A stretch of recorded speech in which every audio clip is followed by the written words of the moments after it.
I like to refer you to a passage I was looking at, and it's Psalm 9, verse 17. Okay? So it says here, the wicked shall be turned into hell, and all the nations that forget God. So it says here, the wicked shall be turned into hell, and all the nations that forget God. So when we're saying the wicked, we're referring to the individual. The spirit is within us. So he's basically saying that the wicked shall be turned into the hell. Since it's wicked that dwells within them, then themselves become hell. All right? And all the nations that forget God. And clearly it's warning us because we've already set up a nation to forget God. I think the purpose was to create your own family, and bind it with God together. That was the whole purpose. That's what God wanted, right? Now, I'm going to read the American Standard Version of the Bible. Same verse, the exact same one. That's Psalm 9, verse 17.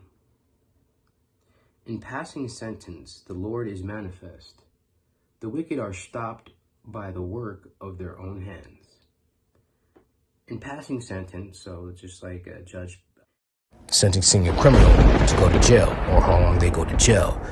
So, in passing sentence, the Lord is manifest.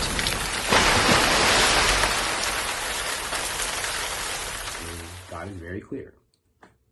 The wicked are trapped by the works of their own hands. The evil are trapped by the devil. So when someone reads this, they read that like, okay, I get it. It's real simple. I've done that since kindergarten. When God judges you, it's clear that the evil are trapped by the devil. The evil are go to hell. In no way, shape, or form here does it mention anything about forgetting God, about the wicked themselves being turned into hell, about nations being turned into hell. So I'm a little concerned about the translation here. It seems much more like an edit rather than a translation. And I'm starting to find this more and more when I compare the King James.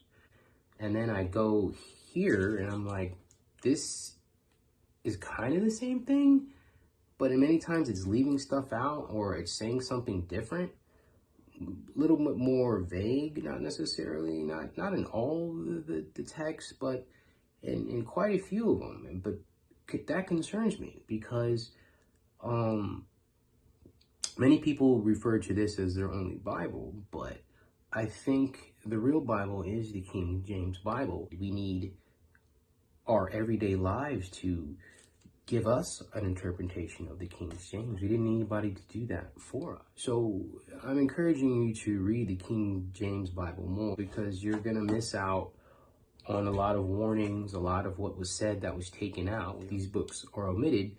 And when we read the books that were taken out, immediately we're starting to see a much more accurate depiction of what was going on. And everybody that reads it says the same things like, wow, that sounds like such more in tune with what was going on at the time. Is what happened throughout the time is it's interpreted and translated. And it happens so many times, it is so far away from the original that it starts to change its meaning.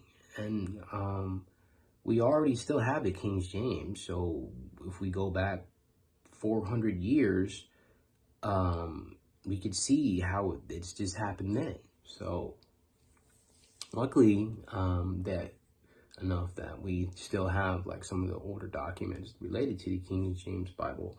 So we know that the King James Bible is a very accurate account of what happened, at least as far back as Christ's time, and the Torah, which was maintained by our Jewish followers, represents the same text too. So we're confident about that, but we just want to make sure that we're not getting too far off base. So you want to go back as far as you can. And like I said, everybody that I've known that has actually read the King James Bible, not just glanced at it or read a few books of it, but have read the King James Bible, say, oh yes, definitely. God bless you guys. Go ahead and leave a comment below. Let us know how you feel.